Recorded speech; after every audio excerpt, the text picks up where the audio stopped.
ನಮಸ್ಕಾರ ವೀಕ್ಷಕರೇ. ಸೊ ರಾಜು ಅವರು ಮತ್ತೆ ಲೈನಲ್ಲಿದ್ದಾರೆ. ಕೆಲವೊಂದಷ್ಟು ಇಂಪಾರ್ಟೆಂಟ್ ವಿಚಾರಗಳನ್ನ ಅವರು ನಮಗೆ ಇವತ್ತು ಹೇಳ್ತಾ ಇದ್ದಾರೆ. ಸ್ಪೆಷಲಿ ಭೂಮಿಗೆ ಸಂಬಂಧಪಟ್ಟಂತೆ ಸೆಕೆಂಡ್ ಅರ್ತ್ ಅಂತ ನಾವು ಕರಿಬೋದು. ಸೇಮ್ ನಮ್ಮ ಭೂಮಿ ಥರದ್ದೇ ಒಂದು ಬೇರೆ ಇನ್ನೊಂದು ಭೂಮಿನ ಅವರು ನೋಡಿ ಬಂದಿದ್ದಾರೆ. ಸೊ ಆ ಒಂದು ಜರ್ನಿ ಯಾವ ಥರ ಇತ್ತು, ಇದ್ರ ಜೊತೆಯಲ್ಲಿ ಸೂರ್ಯ ಸಂಬಂಧಪಟ್ಟಂತೆ ಒಂದಷ್ಟು ವಿಚಾರ ಇದೆ. ಆ ಸೂರ್ಯನಿಗೂ ಮತ್ತಷ್ಟು ಶಕ್ತಿ ತುಂಬ ಥರದ್ದು ಒಂದಷ್ಟು ವಿಚಾರ ಅವರು ತಿಳಿಸ್ತಾ ಇದ್ದರು. ಇದ್ರ ಜೊತೆಯಲ್ಲಿ ಕಲಿಯುಗದಲ್ಲಿ ಇವಾಗೇನು ಕಲ್ಕಿ ಅಂತ ನಾವು ಕರಿಬೋದು, ಕಲಿ ಅಂತ ಕರಿಬೋದು. ನಮ್ಮಲ್ಲೇ ನಮಗೇ ಒಂದಷ್ಟು ನಮ್ಮ ಒಂದು ದಾರಿಗಳನ್ನ ತಪ್ಪಿಸ್ತಾ ಇರೋವಂಥದ್ದು, ಹೋಗೋ ಸರಿಯಾದ ದಾರಿನ ಬೇರೆ ದಾರಿಗೆ ಟರ್ನ್ ಆಗೋವಂಥರದ್ದು, ನಾವೇ ಒಂದು ಬೇರೆ ಒಂದು ಇದರಲ್ಲಿ ತಪ್ಪಾಗಿ ದಾರಿಗಳು ತಪ್ಪಿಸ್ತಾ ಇರ್ತೀವಿ. ಸೊ ಈ ಥರದ್ದು ಕೂಡ ಕೆಲಸ ಆಗ್ತಾಯಿದೆ, ದಾರಿ ತಪ್ಪಿಸ್ತಾ ಇದ್ದಾರೆ. ಈ ವಿಚಾರಗಳು ಕೆಲವೊಂದಷ್ಟು ಅನುಭವಗಳಾಗೈತೆ. ಸೊ ಅವುಗಳನ್ನ ನಮ್ಮ ಜೊತೆ ಇವತ್ತು ಶೇರ್ ಮಾಡ್ತಾವ್ರೆ ರಾಜು ಅವರು. ಸರ್ ನಮಸ್ಕಾರ. ರಾಜು ಅವರಿಗೆ ನಮಸ್ತೆ ಸರ್. ಸೊ ಮುಖ್ಯವಾಗಿ ಒಂದಷ್ಟು ಇಂಪಾರ್ಟೆಂಟ್ ವಿಚಾರಗಳನ್ನ ಮಾತಾಡಬೇಕು ಅಂತೇಳಿ ಹೇಳಿದ್ರಿ. ಸೊ ಡೈರೆಕ್ಟಾಗಿ ವಿಚಾರಕ್ಕೆ ಬನ್ನಿ. ಏನೆಲ್ಲ ವಿಚಾರಗಳು ನಿಮ್ಮ ಒಂದು ಗಮನದಲ್ಲಿ ಇವತ್ತು ಹೇಳೋಕ್ಕೆ ನೀವು ಇಷ್ಟಪಡ್ತಾ ಇದ್ದೀರಾ? ಸರಿ, ಹೇಳೋಣ. ಅದಕ್ಕೂ ಮುಂಚೆ ಒಂದು ಶ್ಲೋಕ. ಶುಭಂ ಕರೋತಿ ಕಲ್ಯಾಣಂ ಆರೋಗ್ಯ ಧನ ಸಂಪದ ಶತ್ರು ಬುದ್ಧಿರ್ವಿನಾಶಾಯ ದೀಪೋ ಜ್ಯೋತಿರ್ ನಮಸ್ತುತೆ ದೀಪರ್ ಜ್ಯೋತಿರ್ ಜನಾರ್ದನ ಪರಬ್ರಹ್ಮ ದೀಪ ಜ್ಯೋತಿರ್ ಜನಾರ್ದನ ದೀಪೋ ಆರತಿ ಪಾಪಾನಿ ಸಂಜೆ ದೀಪಂ ನಮಸ್ತುತೆ. ಇದು ದೀಪ ಹಚ್ಚುವಾಗ ನೋಡ್ಕೋಬಹುದು. ಇದರಿಂದ ತುಂಬಾ ಒಂದು ಫಲ ಸಿಗುತ್ತೆ ಪರಮಾತ್ಮನಿಂದ. ಹಂಗೆ ಇವಾಗ ಇನ್ನೊಂದು ಗೆಲಕ್ಸಿ ಕಡೆ ಭೂಮಿ ನೋಡ್ಕೊ ಬಂದಿದ್ದೀನಿ ಸರ್.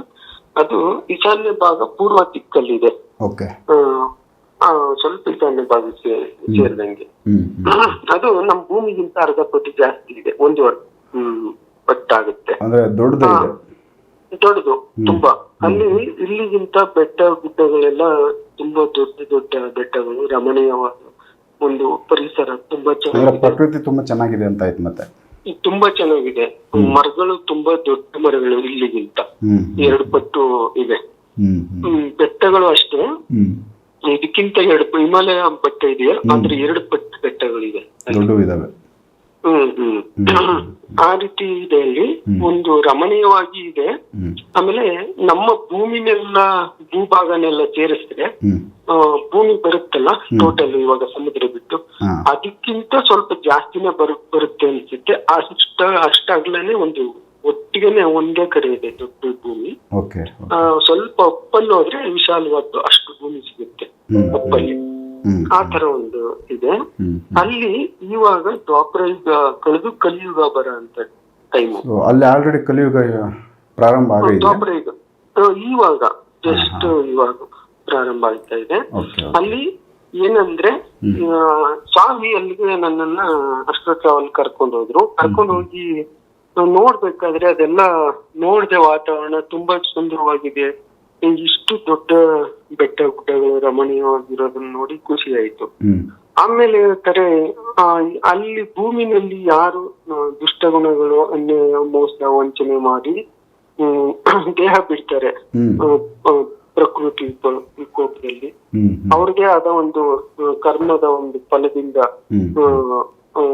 ಜಾಸ್ತಿ ಇದ್ದು ದೇಹ ಬಿಡ್ತಾರೆ. ಅವ್ರನ್ನೆಲ್ಲ ತಗೊಂಡು ಹಾಕ್ಬೇಕಾಗುತ್ತೆ ಕಲಿ ಪ್ರಭಾವದಲ್ಲಿ ಇದಾಕೊಂಡು ದೇಹ ಬಿಡೋರ್ನೆಲ್ಲ ಅಂತ. ಆವಾಗ ನನ್ಗೆ ನೋವಾಯ್ತು ಅಲ್ಲಿ. ಅಲ್ಲ, ಭೂಮಿನೇ ಇಷ್ಟು ಹಾಳು ಮಾಡಕ್ಕಿದ್ದಾರೆ. ನಾವು ಮೊದ್ಲಿಂದ ಏಕ ಬಂದಿದೀವಲ್ಲ ನೋಡಿ, ಎಷ್ಟು ಭೂಮಿನ ಚೇಂಜ್ ಮಾಡ್ಬಿಟ್ಟಿದ್ದಾರೆ, ಮೈನಿಂಗ್ ಎಲ್ಲ ಮಾಡಿದ್ದಾರೆ. ಯಾವ ತರ ಎಷ್ಟು ಹಾಳು ಮಾಡ್ಬೋದು ಎಲ್ಲ ರೀತಿಲೂ ಮಾಡಿಟ್ಟಿದ್ದಾರೆ. ಇಲ್ಲಿ ಬಂದು ಈ ಪರಿಸರ, ಇಷ್ಟು ಚೆನ್ನಾಗಿರೋ ಪರಿಸರನೆಲ್ಲ ಹಾಳು ಮಾಡ್ತಾರಲ್ಲ ಅನ್ನೋದು ಮನಸ್ಸಿಗೆ ನೋವಾಯ್ತು ನನಗೆ. ಆವಾಗ ಇದು ಭೂಮಿ ಶುದ್ಧ ಮಾಡ್ಬೇಕಾದ್ರೆ ನಾವು ಇವಾಗ ಸತ್ಯಯುಗ ತರಬೇಕಾದ್ರೆ ಅದು ಶಿಫ್ಟ್ ಮಾಡ್ಬೇಕಲ್ವಾ, ಆದ್ರಿಂದ ಇಲ್ಲಿಗೆ ಹಾಕ್ಬೇಕು. ಆದ್ರೆ ನಿಮಗೆ ಯಾವ ತರ ನೋವಾಗುತ್ತೆ ಗೊತ್ತು ನನಗೆ, ಆದ್ರೆ ಅಷ್ಟು ಇಲ್ಲಿ ಪ್ರಭಾವ ಬೆಳೆಸಕ್ ಬಿಡಲ್ಲ. ಸುತ್ತ ನೋಡು ಯಾವ ತರ ಕಾನ್ಕಾಂಬ್ರಿಗಳು, ಬೆಟ್ಟ ಗುಡ್ಡಗಳು ಯಾವ ತರ ಇದೆ. ಸುಮ್ನೆ ತಳ್ಳಿದ್ರೆ ಸಾಕು, ಅದು ಅವ್ರು ಏನೇ ಮಾಡಿದ್ರು ಕೃತ್ಯಗಳು ಒಂದೇ ಸರಿ ಮುಚ್ಚಾಕ್ಬಿಡ್ತೀವಿ ಅಂತ ಹೇಳಿದ್ರು. ಆವಾಗ ನನಗೆ ಒಂದು ಇದಾಯ್ತು. ಯಾಕೆಂದ್ರೆ ಭೂಮಿಲಿ ಇಲ್ಲಿ ಘೋರ ಕಲಿಯುಗ ಬಂದ್ಬಿಟ್ಟಿದೆ. ತಂಗಿ ಕಾಲದಲ್ಲಿ ಇದೀವಿ. ಆದ್ರೆ ಇವಾಗ ಅದು ಶಿಫ್ಟ್ ಆಗ್ಲೇಬೇಕು. ಅಲ್ಲಿ ದ್ವಾಪರ ಕಲಿಯುಗ ಬರೋದ್ರಿಂದ ಅಲ್ಲಿ ಬಾಳೆನ ಇವಾಗ ಸ್ವಲ್ಪ ಒಂದು ಭೂಮಿನ ತೋಡಿ ಬಾಳೆ ಬೆಳೆದಿದ್ದಾರೆ ಫಸ್ಟ್ ಟೈಮ್. ಏತ ನೀರು ಇರ್ತೀವಲ್ಲ ಆ ತರ 20 ಅಡಿ ಒಳಗಡೆ ನೀರ್ ಬರುತ್ತೆ. ಅದನ್ನ ನೀರ್ ಎತ್ತಿ ಬಾಳೆ ಬೆಳೆದು ಬಾಳೆ ಕಟ್ ಮಾಡಿದ್ದಾರೆ. ಅದು ಒಂದೇ ಬಾವಿ ಅದು. ಮೊದ್ಲೆಲ್ಲ ನ್ಯಾಚುರಲ್ ಫುಡ್, ಕಾಡಿನ ತರ ಇದು ಊಟ ಉಪಚಾರ, ಗಿಡ ಗಂಟೆಗಳಿಂದ ಹಣ್ಣುಗಳು ಬರ್ತಾವಲ್ಲ ಅದರಿಂದ ಸೇರಿಸಿ ಸಿಂಪಲ್ ಆಗಿ ಬೇಯಿಸೋದನ್ನ ಕಲ್ತು ಬಂದಿದ್ರು. ಆದ್ರೆ ಇವಾಗ ಸ್ಟಾರ್ಟ್ ಆಗಿದೆ ಜಾಸ್ತಿ ಬೇಯಿಸಿ ಅಲ್ಲಿ ಉತ್ಪತ್ತಿ ಮಾಡೋ ಅಂತದ್ದು. ಆತರ ಆಮೇಲೆ ನನಗೆ ಒಂದ್ ರೀತಿ ಅದೇ ನೋವು, ಈ ಕಡೆ ಸ್ವಲ್ಪ ಖುಷಿ. ಯಾಕೆಂದ್ರೆ ಭೂಮಿ ಸ್ವಚ್ಛ ಮಾಡ್ತೀನಿ ಅಂತ ಹೇಳಿದ್ರಲ್ಲ, ಒಳ್ಳೆ ಒಳ್ಳೆ ಜನರಿಗೆ, ಸತ್ಯವಾಗಿ ನಡೆಯೋರ್ಗೆ, ಧರ್ಮವಾಗಿರೋರ್ಗೆ ಆದಷ್ಟು ಅವ್ರಿಗೆ ಒಳ್ಳೆ ರೀತಿನಲ್ಲಿ ಭೂಮಿನ ಸುಂದರ ಮಾಡ್ಬೇಕು, ಭೂಮಿ ಕಾಪಾಡ್ಬೇಕು ಅಂತ. ಹಂಗಾಗಿ ಖುಷಿ ಆಯ್ತು ನಂಗೆ. ಸರಿ, ಆ ರೀತಿ ತೋರಿಸಿದ್ರು. ಆಮೇಲೆ ಬಂದ್ಬಿಟ್ಟೆ. ಇಲ್ಲಿ ಬಂದ್ಮೇಲೆ ಇನ್ನೊಂದ್ ದಿನ ಏನಾಯ್ತು, ಕಲ್ಕಿ ಪರಮಾತ್ಮ ಅವರು ನನ್ನನ್ನ ಒಂದು ಕೆಲ್ಸಕ್ಕೆ ಹಚ್ತಾರೆ, ವಿಕ್ರಮಾದಿತ್ಯ ಅವ್ರನ್ನ. ಏನಂದ್ರೆ ಅವಾಗ ನಮ್ಮ ಕ್ಷೀರಸಾಗರ ರಂಗಸ್ವಾಮಿ ಇದಾರಲ್ವಾ, ಅಲ್ಲಿ ಒಂದ್ ಕಡೆ ಒಂದು ವಾಯು ದಿಕ್ಕಿನಲ್ಲಿ ಭೂಮಿ ಕ್ಷೀರಸಾಗರ ರಂಗಸ್ವಾಮಿ ಮಲಗಿರೋ ಜಾಗದಲ್ಲಿ ಅದು ಬೆಳಿಕ್ ಬರುತ್ತೆ. ಒಂದ್ ಕಡೆ ಒಂಥರ ಚರಿ ತರ ಇರುತ್ತೆ, ನೀರು ಒತ್ತಿ ಬಂದ್ರೆ ನೀರ್ ಬಂದು ಸೇರುತ್ತಲ್ಲ ಆತರ. ಅಲ್ಲಿ ಆ ಬೆಳಕೆಲ್ಲ ಬಂದು ಅಲ್ಪ ಬೀಟ ಗ್ಯಾಮ ಏನಂತೀವಿ ಆ ತರ ಬೆಳಕೆಲ್ಲ ಬಂದು ಒಂದ್ ಕಡೆ ಐಸ್ ತರ ಸ್ಟಾಕ್ ಆಯ್ತದೆ. ಆ ಸ್ಥಳಕ್ಕೆ ಮೊದ್ಲು ಕರ್ಕೊಂಡು ಹೋಗಿದ್ರು ನನ್ನನ್ನ ಅಮರ ಗುರುಗಳು ಮತ್ತು ಮಂಜುನಾಥ ಸ್ವಾಮಿ. ಆ ಕಡೆ ಈ ಕಡೆ ಟ್ರಾವಲ್ಲಿ ನನ್ ಮತ್ತೆ ಸೇರಿಸಿ ಕರ್ಕೊಂಡು ಹೋಗಿ ತೋರಿಸಿದ್ರು.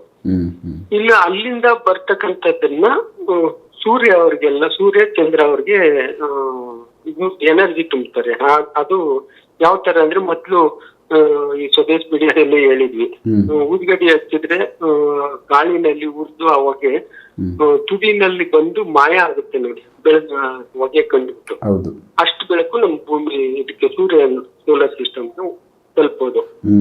ಆದ್ರೆ ಅಲ್ಲಿ ತುಂಬಾ ಸಹಸ್ರಾರು ಕೋಟಿ ಸೂರ್ಯರಿಗೆ ಎನರ್ಜಿ ತುಂಬೋದು, ಅಷ್ಟು ಒಂದು ಕಡೆ ಇದೆ. ಅದು ಐದು ಇದೆ. ಅದನ್ನ ನೋಡ್ಬಿಟ್ಟು ಅದು ಇಲ್ಲಿ ಬಂದು ಸೂರ್ಯ ಅವರು ಅದನ್ನ ಎಳ್ಕೋಬೇಕು. ಎಳ್ಕೋಬೇಕಾದ್ರೆ ಅವರಲ್ಲಿ ಎನರ್ಜಿ ಇವಾಗ ಕಲಿಯುಗದಲ್ಲಿ ಕಮ್ಮಿ ಆಗುತ್ತಿದೆ. ಮೊದ್ಲು ಹೇಳಿದ್ವಿ ಇದನ್ನ, ಎನರ್ಜಿ ಕಮ್ಮಿ ಆಗಿದೆ. ವಸಂತರಾಯ್ ಅವರು ಬಂದು ಇನ್ನೊಂದು ಸೂರ್ಯ ತಗೊಂಡು ಜೋಡಿಸ್ತಾರೆ ಅಂತೆ, ಅದು ಆಮೇಲೆ ನಡೀತಿದೆ. ಆದ್ರೆ ಇವಾಗ ವೀಕ್ ಆಗಿರೋ ನರಗಳನ್ನ ಅವರು ರೆಡಿ ಮಾಡಿಸ್ಬೇಕು. ಅದಕ್ಕೆ ಏನ್ ಮಾಡ್ತಾರೆ, ವಿಕ್ರಮಾದಿತ್ಯ ಅವ್ರಿಗೆ ಹೇಳ್ತಾರೆ, ಇದು ಇವಾಗ ಆಕಾರದಲ್ಲಿದ್ಯಾ, ನಿರಾಕಾರದಲ್ಲಿದ್ದಾಗ ಈ ಕೆಲಸ ನೀನೇ ಮಾಡ್ತಾ ಇದ್ದೆ, ಇವಾಗ ಆಕಾರ ತಗೊಂಡಿದ್ಯಾ, ಆ ಕೆಲಸನ ನೀನೇ ಮಾಡ್ಬೇಕು ಅಂತ ಹೋಗಿ ಡೈರೆಕ್ಟ್ ಕಳಿಸ್ತಾರೆ. ಇವಾಗ ನಾವು ಸೂಕ್ಷ್ಮ ದರ್ಶಕದಲ್ಲಿ ಯಾವ್ದಾದ್ರು ಒಂದು ವಸ್ತುನ ನೋಡಿದಾಗ ಕಣ್ಣು ಕಾಣ್ದಿದ್ದು ಅದ್ರಲ್ಲಿ ಕಾಣುತ್ತಲ್ಲ, ಆ ತರ ಒಂದು ದಿವ್ಯ ದೃಷ್ಟಿ ಕೊಡ್ತಾರೆ ಅವ್ರಿಗೆ ವಿಕ್ರಮಾದಿತ್ಯ. ಆವಾಗ ಅದನ್ನ ನೋಡಿ ಅದು ಎಲ್ಲಿ ನರಮಂಡಲ, ಸೂರ್ಯ ನರಮಂಡಲ ವೀಕ್ ಆಗಿದೆ ಅದನ್ನೆಲ್ಲ ತೆಗೆದು ಮತ್ತೆ ಅದಕ್ಕೆ ಎನರ್ಜಿ ಆಗೋವ್ರಿಗೆ ಕಾಂಟ್ಯಾಕ್ಟ್ ಮಾಡ್ಕೊಡ್ತಾರೆ, ಲಿಂಕ್ ಮಾಡ್ಕೊಡ್ತಾರೆ. ಆಮೇಲೆ ಆಲ್ಫಾ ಬೀಟಾ ಗ್ಯಾಮ ಎಲ್ಲ ಕರೆಕ್ಟ್ ಆಗಿ ಹೋಗ್ಬೇಕು.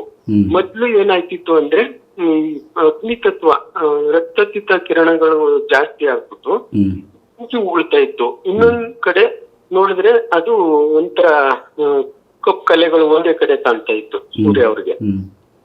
ಹಂಗಾಗಿ ಅದು ವೀಕ್ನೆಸ್ ಯಾಕೆ ಬಂತು ಅಂದ್ರೆ, ಕಲಿಯುಗದಲ್ಲಿ ನಾವು ಮಾಡ್ತಕ್ಕಂತ ಒಂದು ಅನ್ಯಾಯ, ಮೋಸ, ವಂಚನೆ, ಆಮೇಲೆ ಸನಾತನ ಧರ್ಮ ನಾಶ ಮಾಡ್ಬೇಕು ಅಂತ ನಾಸ್ತಿಕತೆ ಹರಡೋದು, ಇದೆಲ್ಲ ಮತಗಳೆಲ್ಲ ಸೇರ್ಕೊಂಡು ನಮ್ಮ ಸನಾತನ ಧರ್ಮ ಬೀಳೋದು. ಅಂದ್ರೆ ದೇವ್ರ ಧರ್ಮ, ಸನಾತನ ಧರ್ಮ ಆ ತರ ಮಾಡ್ತಿದ್ದಕ್ಕೆ ಅವ್ರು ನೋಡಿ ಅದನ್ನ ಲೈಬ್ರರಿ ಕಳಿಸ್ಬೇಕಲ್ಲ, ಕ್ಯಾಪ್ಚರ್ ಮಾಡಿ ದೃಶ್ಯಗಳನ್ನ. ಅಲ್ಲಿ ಅವ್ರಿಗೆ ಇದನ್ನೆಲ್ಲ ನೋಡಿ ಕುಂದು ಹೋಗ್ತಿತ್ತು. ನಾವು ಯಾವ ತರ ಮನ್ಸು ನೋಯುತ್ತೆ ನಮ್ಗೆ, ಅದೇ ತರ ಸೂರ್ಯ ಅವರು ನೊಂದು ಕೆಲಸ ಮಾಡ್ತಾ ಇದ್ರು ಕಲಿಯುಗದಲ್ಲಿ.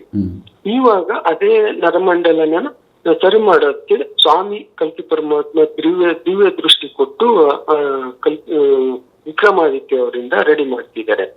ಇವಾಗ ಬೆಂಕಿ ಉಳೋದು, ಒಂದೇ ಕಡೆ ಕಲೆ ಕಾಣೋದು ಸೂರ್ಯ ಅವ್ರಿಗೆ ಈಗ ಮುಂದೆ ಕಮ್ಮಿ ಆಗುತ್ತೆ. ಹೋಗ್ತಾ ಎನರ್ಜಿ ಅಲ್ಪ ಬಿಟ್ಟ ಬರೋ ಅಂತದನ್ನ ಅವರು ಕರೆಕ್ಟ್ ಆಗಿ ಸಮನಾಗಿ ತಗೋತಾರೆ. ಆ ರೀತಿ ಒಂದು ದೃಶ್ಯ ತೋರಿಸಿದ್ರು. ಆಮೇಲೆ ಇನ್ನೊಂದು ಪ್ರಶ್ನೆ ಕೇಳಿದ್ರು, ಕಲಿ ಪ್ರಭಾವ ಬಳಸಿ ಇವಾಗ ಹೋಗ್ತಾ ಇದ್ದಾನಲ್ಲ, ಶಿಫ್ಟಿಂಗ್ ಕಾರ್ಯ ಆಗ್ತಾ ಇದೆ ಅಂತ ಗೊತ್ತು. ಆದ್ರೆ ಇಲ್ಲಿ ನಮ್ಮ ಕಲ್ಕಿ ಪರಮಾತ್ಮ ಅವರ ಸೈನ್ಯ ಏನ್ ಇಟ್ಟು ಬಂದಿದ್ದಾರೆ, ಪೂರ್ತಿಯ ಆ ಕಲಿಗೆ ಗೊತ್ತಿಲ್ಲ ಯಾರ್ಯಾರು ಏನೇನು ಅಂತ. ಅವ್ರನ್ನು ಕೂಡ ತನ್ನ ಪ್ರಭಾವದಲ್ಲಿ ಸಿಕ್ಕಿಸ್ಕೊಂಡು ಎಳೆಯಕ್ ನೋಡ್ತಾ ಇದ್ದಾನೆ, ಮೋಸ ವಂಚನೆ ಮಾಡೋದು ಕಲಿಸ್ಬೇಕು ಅಂದ್ಬಿಟ್ಟು. ಕೆಲವ್ರು ನಿಷ್ಠೆಯಿಂದ ನಡೆಯೋರ್ಗೆ ಏನ್ ಮಾಡಿರ್ತಾನೆ, ನನ್ಗೆ ಅದು ಒಂದ್ಸರಿ ಪ್ರಭಾವ ಬೀರಿದ್ದಾನೆ. ಕಲಿ ಡೈರೆಕ್ಟ್ ಆಗಿ ಒಂದು ರೂಪ ನೋಡಿದೀನಿ. ಒಂದ್ ರೀತಿ ತಿನ್ನೋ ರೀತಿ, ಕಣ್ಣಲ್ಲೇ ತಿನ್ನೋ ರೀತಿ ನೋಡ್ಬಿಟ್ಟು, ನೀನ್ ಒಬ್ಬ ನಮ್ ಕಡೆ ಬಂದಿದ್ರೆ ಎಷ್ಟು ಚೆನ್ನಾಗಿರ್ತಿತ್ತು ಅಂತ ಹೇಳ್ತೇನೆ. ಆವಾಗ ನಾನು ನಗ್ತಾ ಇರ್ತೀನಿ ನಿಂತ್ಕೊಂಡು. ಹಂಗೆ ಎಲ್ಲರನ್ನು ಕೂಡ, ಯಾಕೆಂದ್ರೆ ಇಲ್ಲಿ ಮಾಡೋ ಕೆಲ್ಸ ಗೊತ್ತಾಗ್ಬಿಟ್ಟಿದೆ ಕೆಲವರು, ಯಾರು ಎಂತ ವ್ಯಕ್ತಿ ಅಂತ ಗೊತ್ತಿಲ್ಲ. ಆದ್ರೆ ಕೃಷ್ಣ ಅವರ ಸೈನ್ಯ ಬಂದಿದೆ ಅಂತ ಅನುಮಾನ ಇದೆ, ಗೊತ್ತು. ಅದು ಪ್ರೂವ್ ಅವ್ರು ಮಾಡೋ ಅಂತ ಕೆಲಸದಿಂದ ಪ್ರೂವ್ ಆಗ್ತಾ ಹೋಗುತ್ತೆ, ಅವನ್ ಮನ್ಸು ಆಗ್ತಾ ಹೋಗುತ್ತೆ. ಹಂಗಾಗಿ ಯಾರಿಗೆ ವೀಕ್ ಮನ್ಸು ಕಡೆ ಒಂದ್ ಸ್ವಲ್ಪ ಆಸಕ್ತಿ ಇರುತ್ತೆ, ನಮ್ಮ ಕೃಷ್ಣ ಪರಮಾತ್ಮ ಸೈನ್ಯದಲ್ಲಿ ಹುಟ್ಟು ಬಂದಿರೋರಿಗೆ, ಅವ್ರನ್ನೇ ಎಳೆಯಕ್ ನೋಡ್ತಾ ಇದ್ದಾನೆ. ಆದಷ್ಟು ಕರ್ಕೊಂಡು ಹೋಗ್ಬೇಕು ನನ್ ಜೊತೆ, ನನ್ನ ಜನಸಂಖ್ಯೆನ ಜಾಸ್ತಿ ಮಾಡ್ಕೋಬೇಕು ಅಂದ್ರೆ ಅಸುರರನ್ನ ಜಾಸ್ತಿ ಮಾಡ್ಬೇಕು, ನನ್ ಜೊತೆ ಕರ್ಕೋಬೇಕು ಅಂತ. ಆದ್ರೆ ಅದಕ್ಕೆ ಏನೇ ಕಷ್ಟ ಕಾರುಣ್ಯ ಬಂದ್ರು ನಾವು ಒಳ್ಳೆ ಸರಿಯಾದ ರೀತಿ ಮಾರ್ಗ ಹುಡಿಕೊಂಡು ಆ ಮಾರ್ಗದಲ್ಲಿ ನಮ್ಮ ಜೀವನ ಸರಳತೆ ಮತ್ತು ಆ ತಾಳ್ಮೆ ಮತ್ತೆ ಸತ್ಯ ಇದನ್ನು ಕಾಪಾಡ್ಬೇಕು, ಫ್ಯಾಮಿಲಿನೂ ಕಾಪಾಡ್ಕೊಂಡು ಒಳ್ಳೆ ಮಾರ್ಗದಲ್ಲಿ ಹೋಗೋಂತ ಕಾಲ ಇದು, ಕಾಲ ಇದು ಫಾಸ್ಟ್ ಆಗಿ ನಡೆಯೋದ್ರಿಂದ ನೀವು ಸ್ವಲ್ಪ ಅದನ್ನ ಯಾಮಾರಿದ್ರೆ ಅವನ್ ಕಡೆ ಹೆಜ್ಜೆ ಹಾಕ್ಬೇಕಾಗುತ್ತೆ. ಹಂಗಾಗಿ ಆ ಕಡೆ ಹೆಜ್ಜೆ ಹಾಕಬಹುದು. ದಯವಿಟ್ಟು ನೀವು ನಿಮ್ಮ ಮಾರ್ಗ ಏನಿದೆ ಇನ್ನೊಂದ್ ಸ್ವಲ್ಪ ಇರುತ್ತೆ, ಸ್ವಲ್ಪ ದಿನ ಇರುತ್ತೆ ಅದು ಪ್ರಭಾವ, ಆಮೇಲೆ ಹೋಗ್ಬಿಡ್ತಿದೆ. ಅಲ್ಲಿ ತನಕ ನಿಮ್ಮ ತನವನ್ನ ನೀವು ಕಳ್ಕೊಬೇಡಿ. ಬೇರೆಯವ್ರಿಗೆ ಒಂದು ಭೋಗ ವಸ್ತುಗೆ ಆಸೆ ಪಟ್ಟು ಮಾರೋಗಿ ನಮ್ಮ ತನ ನಾವು ಕಳ್ಕೊಂಡ್ರೆ ಅದು ನಾವು ಒಂದು ಸಿಕ್ಕೊಳ್ಳೋ ಅಂತ ಪರಿಸ್ಥಿತಿ ಇರುತ್ತೆ. ಆ ಪರಿಸ್ಥಿತಿ ನಾವು ಯಾರು ತಿಳ್ಕೋಬಾರ್ದು. ಇದೊಂದು ನನಗೆ ಅನುಭವ ಆಗಿದೆ. ಮೊನ್ನೆ ತಾನೆ ಅವನೇ ಡೈರೆಕ್ಟ್ ಆಗಿ ಬಂದು ನನ್ ಜೊತೆ ಒಂಥರ ರೀತಿನಲ್ಲಿ, ನಾನು ಹೇಳ್ತಿಲ್ಲ, ಕಣ್ಣಲ್ಲಿ ಅಷ್ಟು ಪ್ರಭಾವ ಬೀರ್ತಾ ಇದ್ದಾನೆ. ಆದ್ರೆ ಓಡ್ತಾ ಇದಾರೆ ಹಿಂದೆ, ಅವನ್ ಜನ ಎಲ್ಲ ಓಡ್ತಾ ಇದಾರೆ ಅಂದ್ರೆ ಇಲ್ಲಿ ದೇಹ ಬಿಟ್ಟು ಬೇರೆ ಕಡೆಗೆ ಶಿಫ್ಟಿಂಗ್ ಕಾರ್ಯ ನಡೀತಾ ಇದೆ. ಸೊ ಅಂದ್ರೆ ಈಗ ಇಲ್ಲಿ ಯಾರಾದ್ರೂ ಅಪ್ರಾಪ್ತಾಗಿ ಇನ್ನ ವಯಸ್ಸಿದ್ದು ಸತ್ತೋಗ್ತಾರೆ, ಇಲ್ಲ ಏನೋ ತಪ್ಪು ಮಾಡಿ ಸತ್ತಿರ್ತಾರೆ, ಸೊ ಅಂಥವ್ರನ್ನ ಮಾತ್ರ ಇನ್ನೊಂದು ಭೂಮಿಗೆ ಶಿಫ್ಟ್ ಮಾಡ್ತಾ ಇರೋದಾ? ಇಲ್ಲ, ಅದು ಹೆಂಗೆ ಅಂದ್ರೆ ಅದು ಅಪ್ರಾಪ್ತರು ಸಾಯೋದು ಅಂದ್ರೆ ಯಾವ್ದಾದ್ರು ಒಂದು ಕರ್ಮಗಳು ಇರ್ತವೆ ಜನ್ಮದಲ್ಲಿ ಮತ್ತು ಪೂರ್ವ ಜನ್ಮದಲ್ಲಿ ಏನೋ ಒಂದು ಮಾಡಿರ್ತಾರೆ ಕೃತ್ಯಗಳು. ಆದ್ರೆ ಒಳ್ಳೇದ್ನು ಮಾಡಿರ್ತಾರೆ, ಒಳ್ಳೆ ಫಲ ಊಟ ಮಾಡಿ ಇನ್ನೊಂದು ನಾವು ಏನಾದ್ರು ಒಂದು ಮಾಡಿದ್ರೆ ಅದ್ರ ಫಲನ ಅನುಭವಿಸ್ಬೇಕಲ್ವಾ. ಒಳ್ಳೇದು ಅಂತ ಅನುಭವಿಸ್ಮೇಲೆ ನಾವು ಕಷ್ಟನೂ ಅನುಭವಿಸ್ಬೇಕು. ಆ ತರ ದಿನಗಳು ಬಂದಾಗ, ಅವ್ರ ಟೈಮ್ ಬಂದಾಗ ಅದು ಆ ಕೆಲಸ ಆಗ್ಬಿಡ್ತದೆ.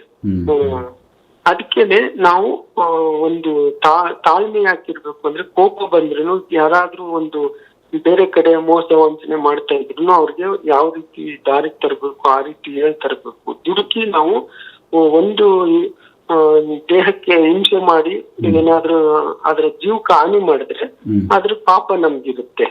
ಅವ್ರೇನಾದ್ರು ಆತರ ಮಾಡಿದ್ರೆ ಜೀವಕ್ಕೆ ಹಾನಿ ಮಾಡೋದು ಪಾಪ ಕೆಲಸ ಮಾಡಿದ್ರೆ ಅದು ಇವಾಗ ಅಪ್ರಾಪ್ತ ವಯಸ್ಸಲ್ಲಿ ಆತರ ಆಗೋದು. ಅದನ್ನ ಕಳ್ಕೋಬಹುದು. ಆದ್ರೆ ಒಳ್ಳೆ ಮಾರ್ಗದಲ್ಲಿ ಒಳ್ಳೆ ಕಡೆ ಒಂದು ತಾಳ್ಮೆಯಿಂದ ಸಹನೆಯಿಂದ ಕೆಲವು ಮಂತ್ರಗಳಿವೆ. ಸ್ವಾಮಿದು ಮೃತ್ಯುಂಜಯ ಮಂತ್ರ, ಶಿವಪ್ಪನೇ ಲಯಕಾರಕ ಅಲ್ವಾ ಶಿವಪ್ಪ ಅವರು. ಹಂಗಾಗಿ ಅವ್ರ ಕರುಣೆ ನಾವು ಸಂಪಾದಿಸಿದ್ರೆ ಅದನ್ನ ಕಳ್ಕೋಬಹುದು. ಮೃತ್ಯುಂಜಯ ಮಂತ್ರ, ಸ್ವಾಮಿ ಒಂದು ಪ್ರಾರ್ಥನೆ ಮಾಡೋದು, ಭಕ್ತಿಯಿಂದ ಅವರ ಸ್ಮರಣೆ ಮಾಡೋದು, ನಾಮಸ್ಮರಣೆ ಮಾಡೋದು, ಶಿವ ತತ್ವದ ಒಂದು ಪುರಾಣಗಳು ಓದೋದು, ಇದರಿಂದ ಕಳ್ಕೋಬಹುದು. ಅದಕ್ಕೆಲ್ಲ ಪರಿಹಾರ ಇದೆ. ಅದನ್ನ ಮಾಡೋದ್ ಕಷ್ಟ.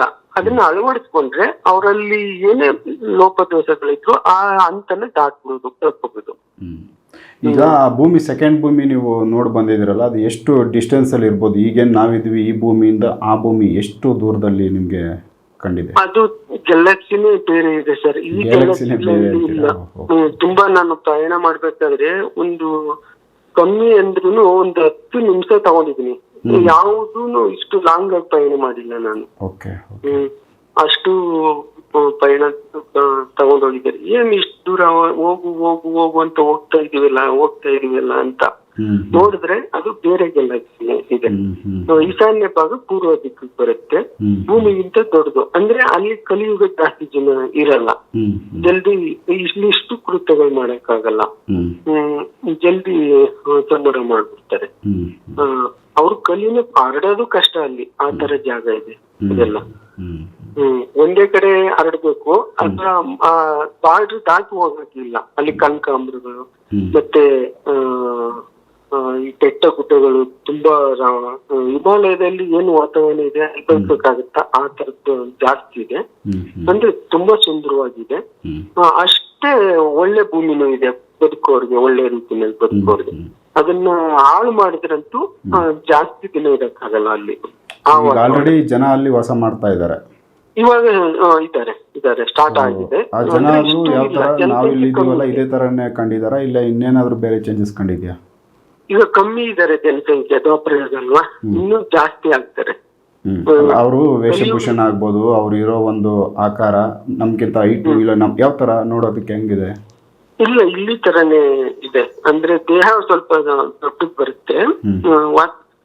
ಒಬ್ಬ ವ್ಯಕ್ತಿ ಮಾತ್ರ ಸ್ವಲ್ಪ ನೋಡಿದೀನಿ ಇಲ್ಲಿ ತರನೇ ಬರ್ತಾರೆ. ಒಬ್ಬ ವ್ಯಕ್ತಿನೇ ಕಂಡಿದ್ದು. ಅಂದ್ರೆ ಒಬ್ರು ಮಾತ್ರ ನಿಮ್ಗೆ ಕಂಡಿದ್ದಾರೆ? ಹೌದು. ಅಲ್ಲಿ ಎಲ್ಲ ಬರೀ ವಾತಾವರಣನೇ ತೋರಿಸಿದ್ರು. ಯಾಕೆಂದ್ರೆ ಅಲ್ಲಿ ನಾನು ತೋರ್ಸಕ್ಕೋಸ್ಕರ ಕರ್ಕೊಂಡು ಹೋಗಿದ್ರು. ಇಲ್ಲ ತಗೊಬಂದು ಹಾಕ್ತೀವಿ. ಭೂಮಿ ಶುದ್ಧ ಮಾಡ್ಬೇಕಲ್ಲ, ಅಲ್ಲಿ ಆಸ್ತಿಕರು ಮಾತ್ರ ಬದುಕುವಂತ ವಾತಾವರಣ ಶುದ್ಧ ಮಾಡ್ಬೇಕು. ಮೊದ್ಲೆಲ್ಲ ಹೇಳ್ಕೊ ಬಂದಿದೀವಲ್ಲ, ಸ್ವದೇಶದಲ್ಲಿ ಹೇಳಿದೀವಿ, ದಶರಥರಾಮಲ್ಲಿ ಹೇಳಿದೀವಿ. ಹಂಗಾಗಿ ಅದೇ ರೀತಿ ಇವಾಗ ನಡೀತಾ ಇದೆ. ಆಮೇಲೆ ಮೊದ್ಲು ಹೇಳಿದ್ದು ನೋಡಿ, ದಶರಥರಾಮಲ್ಲಿ ಒಂದು ವಿಷಯ ಹೇಳಿದ್ವಿ. ಸ್ವಾಮಿ ಭಾರತದಿಂದ ಪೆಸಿಫಿಕ್ ಸಾಗರ ದಾಟಿ ಅಮೆರಿಕ ಮತ್ತು ಯಾವುದು ಒಂದು ಇದೈತೆ ನೋಡಿ, ಯಾವುದು ಮೆಕ್ಸಿಕೋ, ಅಮೆರಿಕ, ಬರ್ಮೋಡಾ ಟ್ರಯಾಂಗಲ್, ಅಲ್ಲಿ ಹೋಗಿ ಮತ್ತೆ ವಾಪಸ್ ಬರ್ತಾರೆ ಅಂತ ಹೇಳಿದ್ವಿ. ಉಲ್ಕೆ ಬಿದ್ದದ್ನು ಓದುವ ವಿಡಿಯೋದಲ್ಲಿ ಹೇಳಿದ್ವಿ. ಅವ್ರು ವಾಪಸ್ ಬರಬೇಕಾದ್ರೆ ಭೂಕಂಪ ಆಯ್ತು ನೋಡಿ. ಮತ್ತೆ ವಾಪಸ್ ಹೊರಗೆ ಬರಕ್ಕೆ ಅಷ್ಟರಲ್ಲಿ ಮಧ್ಯಾಹ್ನ ಅವ್ರಿಗೆ ಬಂದ್ರು ಅಂತ ಹೇಳಿದೆ. ಅಲ್ಲೂ ಒಂದ್ ಕೆಲಸ ಮಾಡಿ ಬಂದಿದ್ದಾರೆ. ಆ ಬರುವ ದಾರಿನಲ್ಲಿ, ಆ ಫಿಲಿಪೈನ್ಸ್ ಬರೋದು ಆ ಬರೋ ದಾರಿನಲ್ಲೇ, ಮ್ಯಾಪ್ ಅಲ್ಲಿ ನೋಡ್ಕೋಬೋದಲ್ಲ, ಅದೇ ದಾರಿನಲ್ಲಿ ಸಿಗುತ್ತೆ ನೋಡಿ. ಅದು ಒಂದಾಗಿದೆ.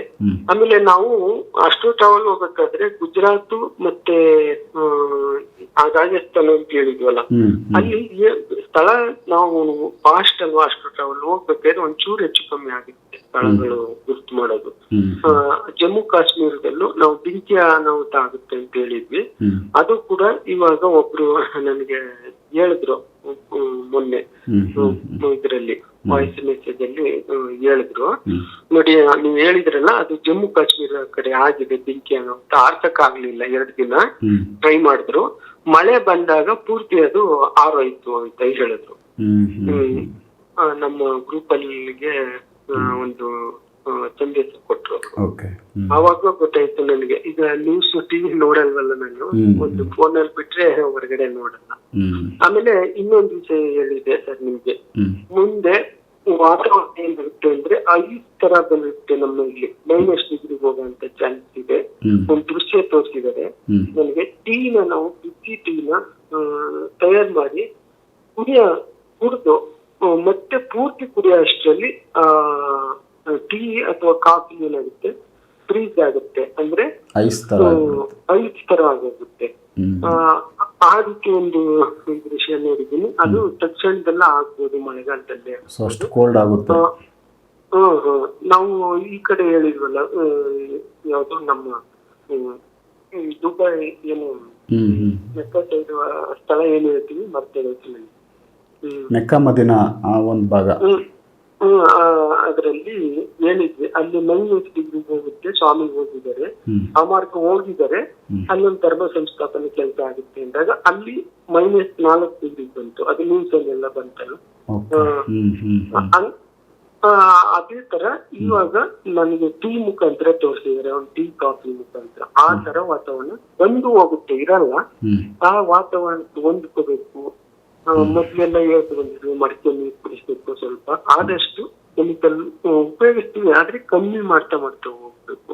ಬಿಸಿಲು ಜಾಸ್ತಿ ಆದಾಗೆಲ್ಲ ಕೆಮಿಕಲ್ ಕಮ್ಮಿ ಮಾಡ್ತಾ ಹೋಗ್ಬೇಕು ಅಂತೆಲ್ಲ ಹೇಳಿದ್ವಲ್ಲ ಮೊದ್ಲು.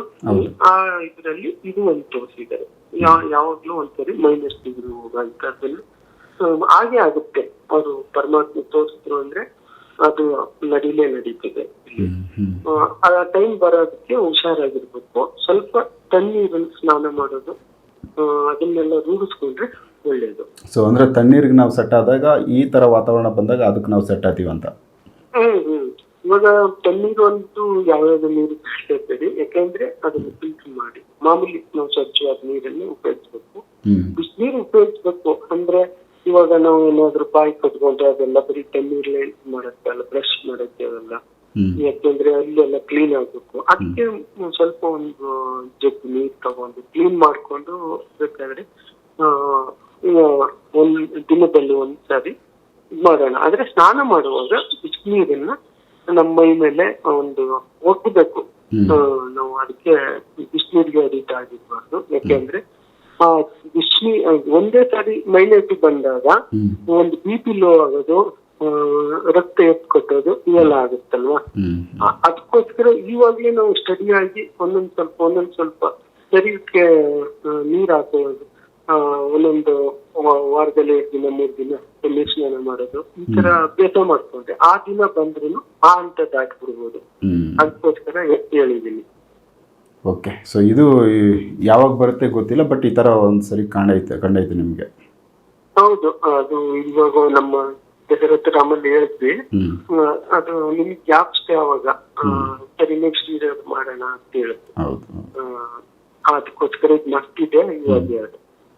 ಓಕೆ. ಸೊ ಮೇಯ್ನ್ ನಮ್ಗೆ ಇಂಪಾರ್ಟೆಂಟು, ನೀವು ಇನ್ನೊಂದು ಭೂಮಿ ನೋಡಿ ಬಂದಿರೋದು, ಆ ಭೂಮಿಗೆ ಸಂಬಂಧಪಟ್ಟಂತೆ ಇನ್ನೂ ಏನಾದರೂ ನೀವು ಅಲ್ಲಿಗೆ ಹೋದಾಗ ಆ ಒಂದು ಜರ್ನಿ ವಿಚಾರಗಳು, ಆ ಅನುಭವಗಳು ಏನೆಲ್ಲ ಮತ್ತೆ ಅಲ್ಲಿ ಕಂಡೈತೆ, ಸೊ ಆ ದೃಶ್ಯಗಳಿಗೆ ಸಂಬಂಧಪಟ್ಟಂತೆ ನೆಕ್ಸ್ಟ್ ಕೂಡ ಅದ್ರ ಬಗ್ಗೆ ಮಾಹಿತಿ ಕೊಡ್ತಾ ಹೋಗಿ ನಮ್ಮ ವೀಕ್ಷಕರ ಮುಂದೆ ನಾವು ತಿಳಿಸ್ತಾ ಹೋಗೋಣ. ಸ್ವಾಮಿ ಏನು ಸಂದೇಶ ಕೊಡ್ತಾರೆ ಅದನ್ನು ತಿಳಿಸ್ತಾ ಹೋಗೋಣ. Okay sir. ನಮಸ್ತೆ ಎಲ್ಲರಿಗೂ. ನಮಸ್ಕಾರ. ಎಲ್ಲ ವೀಕ್ಷಕರಿಗೆ ಧನ್ಯವಾದಗಳು. ಸೊ ವೀಕ್ಷಕರೇ, ಇದೊಂದು ರಾಜು ಅವರು ಅವ್ರಿಗೆ ಕಂಡಿರೋ ಒಂದು ಜರ್ನಿ, ಇನ್ನೊಂದು ಗ್ರಹ ಅಂದರೆ ನಮ್ಮ ಭೂಮಿನೇ ಹೋಲುವಂಥದ್ದೇ, ಭೂಮಿನೇ ಬೇರೆ ಗ್ಯಾಲಕ್ಸಿಯಲ್ಲಿ ಅವರು ಒಂದು ಜರ್ನಿ ಮಾಡಿ ಆ ಒಂದು ಸ್ಥಳ ನೋಡಿ ಬಂದಿದ್ದರು. ಹಾಗಾಗಿ ಅದು ಒಂದು ಅನುಭವನ ಶೇರ್ ಮಾಡಿದ್ದಾರೆ. ಇದಕ್ಕೆ ಸಂಬಂಧಪಟ್ಟಂತೆ ಮತ್ತೆ ನಮಗೂ ಕೂಡ ಇನ್ನೊಂದಷ್ಟು ಮಾಹಿತಿ ತಿಳ್ಕೊಬೇಕು ಅನ್ನೋ ಆಸಕ್ತಿ ಇದೆ. ಸೊ ಅವರು ಮತ್ತೆ ನಾನು ಅಲ್ಲಿ ಹೋಗಿ ಬಂದಾಗ ಮತ್ತೆ ಏನಾದರೂ ಅಲ್ಲಿನ ದೃಶ್ಯಗಳಾಗ್ಬೋದು, ಅಲ್ಲಿಂದು ಜೀವನ ಶೈಲಿ ಆಗ್ಬೋದು, ಇವುಗಳ ಬಗ್ಗೆ ಅವರೇನಾದರೂ ಹೊಸ ಮಾಹಿತಿ ಕೊಟ್ಟರೆ ಸೊ ಅದನ್ನು ಅಪ್ಡೇಟ್ ಮಾಡ್ತಾ ಹೋಗ್ತೀನಿ. ಒಂದು ಇಂಪಾರ್ಟೆಂಟ್, ಅವರು ಆ ಭೂಮಿಯಲ್ಲಿ ಮಾಮೂಲಿ ಬಾವಿನ 20 ಅಡಿ ಬಾವಿನಲ್ಲಿ ನೀರು ತೆಗೆದು ಬಾಳೆ ಗಿಡ ಬೆಳೆದಿರೋದನ್ನು ನೋಡಿದ್ದಾರೆ. ಸೊ ಇಂಪಾರ್ಟೆಂಟ್, ಅದೊಂದು ಒಂಥರ ಆಶ್ಚರ್ಯ ಅನಿಸುತ್ತೆ. ಸೊ ನೆಕ್ಸ್ಟ್ ಇದ್ರ ಬಗ್ಗೆ ಇನ್ನೊಂದಷ್ಟು ಮಾಹಿತಿನ ನಾವು ಕೂಡ ಕೇಳೋದಕ್ಕೆ ಇಂಟ್ರೆಸ್ಟ್ ಆಗಿದ್ದೀವಿ. ಸೊ ಅಪ್ಡೇಟ್ ಮಾಡ್ತಾ ಹೋಗ್ತೀವಿ, ಎಪಿಸೋಡ್ ನೋಡ್ತಾ ಹೋಗಿ. ನಮಸ್ಕಾರ.